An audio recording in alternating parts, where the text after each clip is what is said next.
তুমি যদি 16 লাখ টাকা দিতে পারো তাহলে তোমার চাকরি হবে, আর যদি না দিতে পারো তাহলে আমরা অন্য প্রার্থী বেছে নেবো। যশোরের কেশবপুর উপজেলার ভান্ডারখোলা দাখিল মাদ্রাসা। সম্প্রতি এই মাদ্রাসায় 4টি পদ খালি হয়, কিন্তু ল্যাব সহকারী এবং দপ্তরি নিয়োগে 37,50,000 টাকা ঘুষ বাণিজ্যের অভিযোগ উঠেছে। এই অভিযোগ করেছেন ওই মাদ্রাসার ম্যানেজিং কমিটির 2 জন অভিভাবক সদস্য।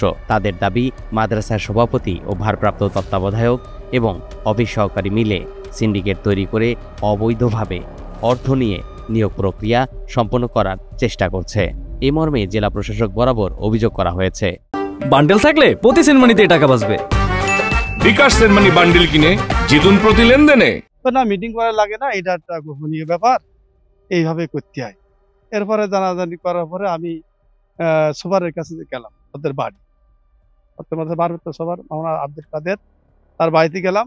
তাই জিজ্ঞাসা করলাম যে হুজুর, তাই আমি ওই মাদ্রাসার ছাত্র, আমার মেয়েও ছাত্র, এই জন্য ছাত্রী, এবারে এই জন্য আমি তার বাড়ি গেলাম, বাসায় গেলে জিজ্ঞাসা করলাম, হুজুর আপনার এই যে নিয়োগ ঠিক হচ্ছে, কোন পত্রিকা দিচ্ছেন, কিছুই তো আমাদের জানাচ্ছেন না।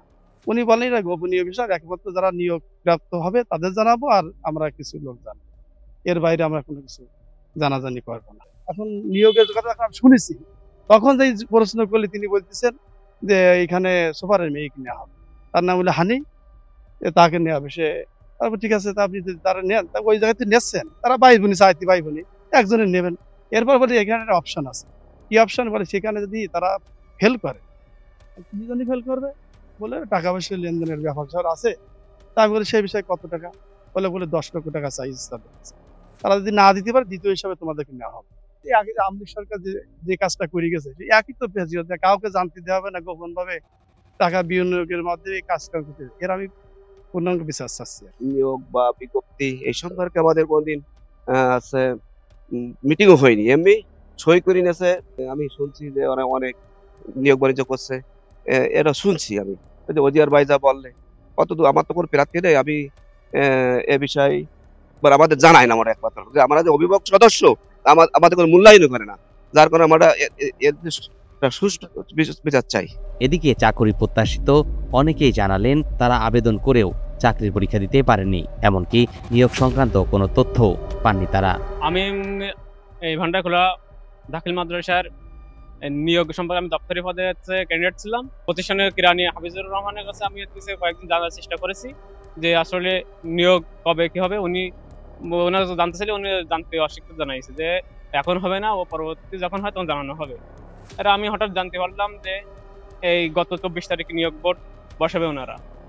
তাই আমি 23 তারিখে আমি যাই ইউন অফিসে এবং শিক্ষা অফিসে এবং ডিসি মহোদয়ের কাছে আমি অভিযোগ করেছি যে নিয়োগ সংক্রান্ত যেন এই নিয়োগ বোর্ডটা বাতিল হয়, যাতে পুনরায় আবার নতুন সার্কুলার হয়, সবাই জানতে পারে যে এই এলাকার নিয়োগ হচ্ছে, সবাই আবেদন করতে পারে। ওনারা আবেদন করার কোনো সুযোগ দেয়নি, নিজেদের মতন করে সব নিজেদের ক্যান্ডিডেট সাথে রেখেছে যে তাদের ইচ্ছা মতো ওনারা নিয়োগ করাবে। আমি মূলত ক্যান্ডিডেট ছিলাম, কিন্তু ওরা সার্কুলার দিচ্ছে, কিন্তু আমাদের জানাচ্ছে না। আমি বহুতবার জানার চেষ্টা করেছি, কিন্তু ওরা আমার সার্কুলার ব্যাপারে কোনো কিছু জানাচ্ছে না। শেষ একদিন বলেছে আজকে লাস্ট ডেট, তুমি কাগজপত্র দিও, আমি আবেদন করে দেবো। হাফিজুর মাস্টার বলেছে, তখন আমি কাগজপত্র সবকিছু দিছি ওদের কাছে। ওরা আবেদন করে এসে আমার কাছ থেকে সই করাই নিয়েছে, কিন্তু কোন কাগজে বিজ্ঞপ্তি দিয়েছে এটা এখনো আমার জানায়নি।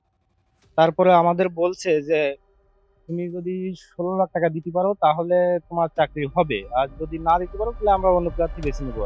অভিযোগ রয়েছে, ল্যাব সহকারী পদে জাহিদ হাসানের কাছ থেকে 16 লক্ষ টাকা, দপ্তরি পদে রকি হাসানের কাছ থেকে 17 লক্ষ টাকা নেওয়া হয়েছে।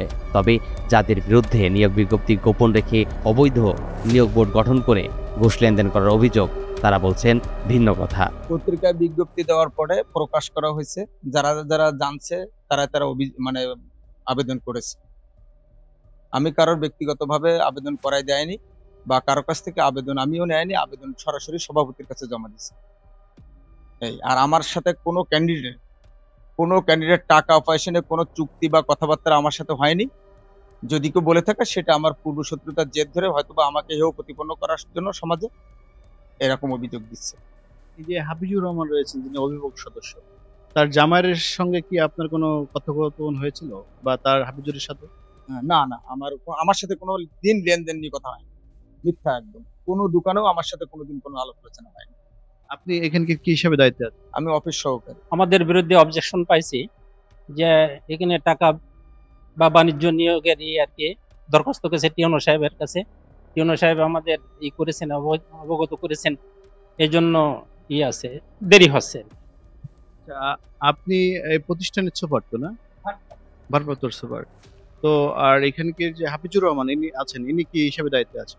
অফিস সহকারী হিসাবে 6 এবং 8 জনকে আবেদন করা হয়েছে। সবই তো সবার কথা তো হাফিজুর রহমানের মাধ্যমে হয়। সবের বিরুদ্ধে অভিযোগ আছে যে উনি নাকি 15 লক্ষ টাকা চেয়েছে এবং 17 লক্ষ টাকা চেয়েছে, এরকম একটা অভিযোগ আমাদের কাছে আছে মৌখিকভাবে। এই বিষয়ে আপনি কি জানেন কি? আমি কিছু জানি না। অভিযোগ যদিও করে থাকি, সেটা অসত্য আমরা জানি না, আমাদের নলেজে নেই। ইতিমধ্যে 15 লক্ষ টাকা জমি বিক্রি করে আপনারা যে ক্যান্ডিডেটকে সিলেক্ট করবেন সেটা একটা সিদ্ধান্ত হয়েছে তাকে নেওয়ার জন্য। এ বিষয়ে আপনি এ বিষয়ে আমি কিছু জানি না এবং আমাদের কোনো টাকাও লেনদেন হয়নি। প্রয়োজনীয় ব্যবস্থা তদন্ত করে যদি কেউ দোষী সাব্যস্ত হয় তার বিরুদ্ধে আমরা কমিটি যে সিদ্ধান্ত নেয় সেই সিদ্ধান্তে আমরা যাব আর কি। আমাদের কাছে এমন একটা ফুটেজ আছে যে উনি যে টাকার আলোচনা করছে তার একটা ফুটেজ আমাদের কাছে আছে। সো আমাদের এই যে টাকার লেনদেন, এখনো এই সময় সে টাকার লেনদেনের একটা বড় একটা অংশ এই যে আলোচনা হয়, এটা যৌক্তিক মনে করেন আপনি? না, মোটেই না, এটা যৌক্তিক। আপনার নামটা কি? আমার নাম আব্দুল কাদের। এদিকে শিক্ষা অফিস বলছে গোপন ভোট বসিয়ে নিয়োগের কোনো সুযোগ নেই। যদি কোনো প্রতিষ্ঠান এমনটা করে থাকে তাহলে সেই নিয়োগ অবৈধ হবে। এটা নিয়োগ যেহেতু সরকারি বিধিবিধানের বাইরে কোনো নিয়োগ হবে না। নিয়োগ সরকারের সর্বশেষ সার্কুলার অনুযায়ী যাকে গভর্নমেন্ট প্রতিনিধি হিসাবে ডিজির প্রতিনিধি থাকবে, থাকার পরে এটা বোর্ড নির্ধারিত ভাবেই তাদের যোগ্যতা যাচাই বাছাই করে নিয়োগ কমিটি সুপারিশ করবে। যদি কোনো অনিয়ম বা কোনো কিছু থাকে সেটা নিয়োগ বোর্ড যেটা আছে তারাও দেখতে পারে বা কমিটিও দেখতে পারবে যে এই জায়গায় কোনো অনিয়ম আছে কিনা। গোপনে বোর্ড করার কোনো আইনগত কোনো সুযোগ নেবে, আদৌ কোনো সুযোগ নেবে, এটা তো প্রশ্ন ওঠে না। নিয়োগ বিধি মোতাবেক তার যোগ্যতা হবে, সেই নিয়োগ পাবে, যোগ্যতা অনুযায়ী সেই পাবে। এ বিষয়ে জেলা প্রশাসন ও মাদ্রাসা কর্তৃপক্ষের কোনো বক্তব্য পাওয়া যায়নি। তবে এত বড় অঙ্কের ঘুষ লেনদেনের অভিযোগ দ্রুত তদারকি করে ব্যবস্থা নেওয়ার দাবি স্থানীয়দের।